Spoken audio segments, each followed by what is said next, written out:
కల్కి ట్రైలర్ ఎప్పుడో చూసినా మరో ప్రపంచం సినిమాటిక్ యూనివర్స్లో ఒక సినిమా హాలీవుడ్ రేంజ్లో తీసాడు. ట్రైలర్ మాత్రం ఇచ్చి పడేసిండు ప్రభాస్ మాత్రం. అసలు మంచి మంచి క్యారెక్టర్స్ దీపికా పడుకోన్, అమితాబ్ బచ్చన్, దిశా పటాన్, కమల్ హాసన్ కూడా ఉన్నారు.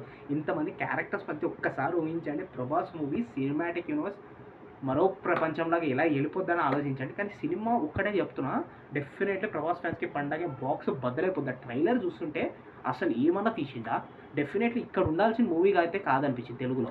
ఆ లెవెల్లో ఉంది వీర లెవెల్. డెఫినెట్లీ 600 crores బాక్స్ బద్దలవ్వకపోతే నన్ను అడగండి. నాకు మాత్రం యాజ్ ఎ ప్రభాస్ ఫ్యాన్గా ఇదైతే చాలా నచ్చింది. ఇప్పుడు చూసిన ట్రైలర్స్ అన్నింటిలో చాలా డిఫరెంట్గా అనిపించింది. అది తీసే విధానం అన్నా, అస్సలు మొత్తం ఆ గ్రాఫిక్ వండర్ అన్నా ఎక్స్ట్రాడినరీ. నిజంగా చెప్తున్నా, ప్రతి ఒక్కరికి డార్లింగ్ ఫ్యాన్స్కి పండగ అనుకోండి.